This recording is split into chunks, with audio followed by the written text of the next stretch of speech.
Oke, Assalamualaikum warahmatullahi wabarakatuh. Perkenalkan kami dari kelompok 4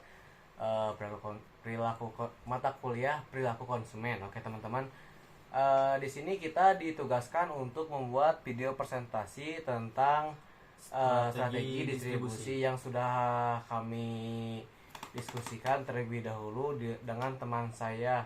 Oke, sebelumnya mungkin saya akan memperkenalkan diri saya. Saya Muhammad Besi Pauja dan teman saya Yogi Nata Kusuma. Oke, kami dari kelompok Kelompok 4. 4. Oke, teman-teman.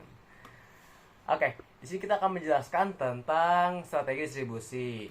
Nah, ada yang tahu nggak sebelumnya tentang apa sih strategi distribusi itu? Kalau nggak ada ya udah saya jelasin ya. Jadi pengertian distribusi itu menurut Kotler and Armstrong. Jadi mengatakan bahwa distribusi atau flash adalah memilih dan mengelola setiap aluran perdagangan yang dipakai untuk menyalurkan produk atau jasa dan juga untuk melayani pasar sasaran serta mengembangkan sistem saluran distribusi untuk mengirimkan dan meniagakan produk secara fisik. Nah, itu ya. Nah, di sini ada beberapa macam saluran distribusi. Di sini ada 5 poin yang kita akan jelaskan. Yang pertama adalah produsen ke konsumen. Pada perusahaan penerbitan baku biasanya menggunakan dengan cara penjualan dari sekolah ke sekolah atau dari kampus ke kampus. Mungkin di sini alurnya itu kayak misalkan kita mempunyai barang, terus kita di drop di satu sekolah. Nah, ntar si satu sekolahnya itu akan di ngedrop lagi ke sekolah-sekolah lain ataupun kampus-kampus lain gitu ya. Terus yang kedua ada produsen pengecer konsumen. Banyak para pengecer besar bertindak sebagai perantara sekaligus sebagai pengecer dan juga sebagai penyalur. Nah, di sini mungkin penjelasannya itu kayak misalkan reseller gitu, menggunakan jasa orang lain untuk berjualan secara ecer dengan harga yang tentunya pasti berbeda gitu. Yang ketiga itu ada produsen pedagang besar pengecer ke konsumen. Di dalam pasar konsumen, mereka merupakan grosir atau perdagangan besar dan sekaligus pengecer. Nah, di sini biasanya mereka itu menjual secara besar-besaran karton-kartonan dengan harga yang lumayan jatuh. Nah, sedangkan kalau misalkan mereka menjual secara ecer itu pasti dengan menggunakan harga yang di atas lebih mahal sedikit gitu. Yang keempat ada produsen agen pengecer ke konsumen. Produsen juga menggunakan perantara agen untuk mencapai para pengecer besar maupun pengecer kecil. Nah, di sini yang saya pahami, semisal dari pabrik gitu kan, ditampung di satu orang, entar di satu orangnya tuh jadi bercabang misalkan bisnis sendiri bagian ke daerah mana ke pelosok pelosok lah, agar si penjualan ini tuh mencapai ke pelosok pelosok ataupun mencapai ke target lah kayak gitu, jadi semua bisa merasakan manfaatnya. Terus yang kelima ada produsen agen pedagang besar pengecer konsumen. Produsen sering menggunakan perantara agen dengan menggunakan apa ini? Aktivitas Windows, oh bukan, salah, untuk menyalurkannya. Menggunakan pedagang besar untuk menyalurkannya. Nah, menggunakan pedagang besar untuk menyalurkannya. Jadi di sini itu ya kembali lagi ke kayak pabrik-pabrik itu. Jadi mereka tuh mensuplai pedagang-pedagang besar untuk si pedagang besar itu bisa menyalurkannya melalui orang-orang perantara itu. Sebenarnya ini tuh emang harusnya berurutan gitu kan, dari yang terbesar ke yang kecil. Namun di sini kita agak sedikit berantakan posisinya. Lanjut, ini tuh ada fungsi saluran distribusi. Dalam saluran distribusi dapat dikelompokkan ke dalam 3 golongan, yaitu fungsi pertukaran, penyediaan fisik, dan penunjang. Nah, di sini ada 3 poin yang harus kita jelaskan. Yang pertama itu tentang fungsi pertukaran. Pada fungsi pertukaran dibedakan menjadi 3 macam, yaitu pembelian, penjualan, dan pengambilan risiko. Poin pertama yaitu ya pembelian, penjualan, pengambilan risiko itu. Yang kedua ada fungsi penyediaan fisik. Ada 4 macam fungsi yang termasuk dalam penyediaan fisik, yaitu pengumpulan, penyimpanan, pemilihan, dan pengangkutan. Terus yang ketiga ada fungsi penunjang. Fungsi penunjang itu bersifat membantu untuk menunjang terlaksananya fungsi-fungsi yang lain, termasuk dalam fungsi yang pertama ada pelayanan sesudah pembelian, lanjut pembelanjaan, yang ketiga ada penyebaran informasi dan koordinasi saluran. Lanjut. Nah, di sini ada indikator distribusi. Distribusi merupakan kegiatan pemasaran yang dilakukan oleh perusahaan untuk mempermudah menyalurkan dan menyampaikan produk ke semua konsumen. Kalau nggak salah menurut Kotler and Keller dalam Harnaweti gitu, menyatakan bahwa indikator saluran distribusi itu ada 5 jenis, 5 poin lah gitu.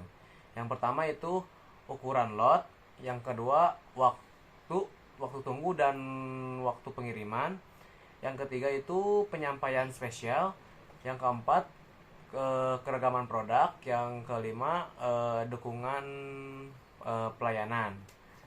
Nah, di sini ada tentang model keputusan distribusi yang mungkin akan dijelaskan sama rekan saya Yogi Kusuma.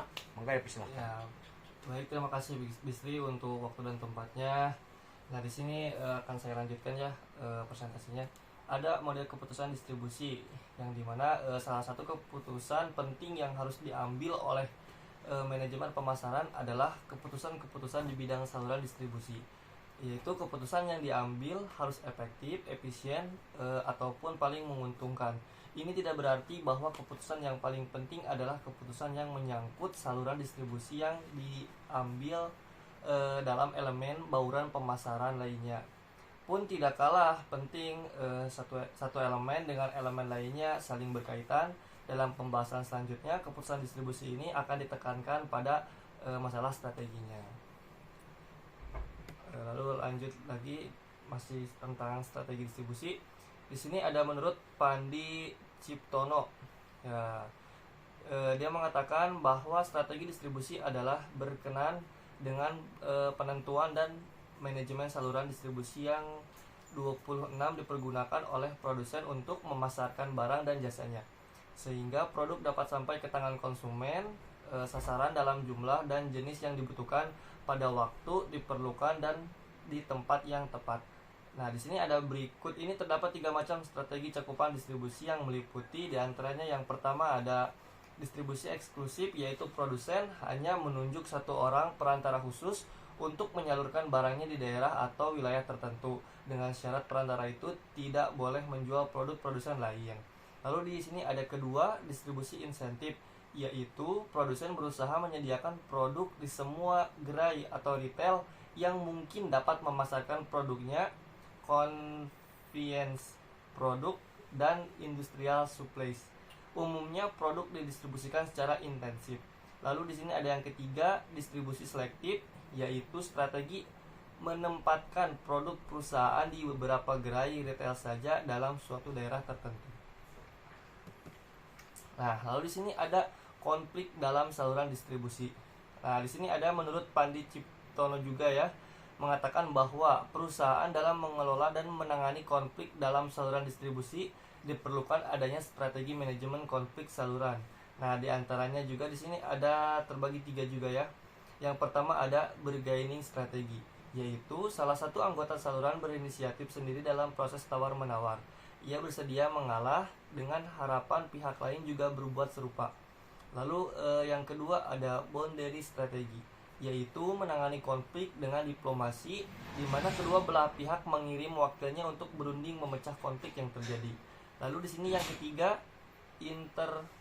interpretation strategi, yaitu pemecahan konflik dengan interaksi informasi yang sering dengan melibatkan pihak lain untuk membangun apresiasi dari masing-masing pandangan. Caranya dengan bergabung dalam sebuah asosiasi pedagang. Di sini masih tentang konflik dalam saluran distribusi. Masih menurut Pandi Ciptono mengatakan bahwa perusahaan dalam mengelola dan menangani konflik dalam saluran distribusi diperlukan adanya strategi manajemen konflik saluran. Nah, di sini mungkin masih nyambung dengan yang tadi ya. Langsung lanjut ke yang 4. Di sini yang keempat ada super organizational strategi, yaitu menggunakan pihak ketiga yang netral untuk menangani konflik.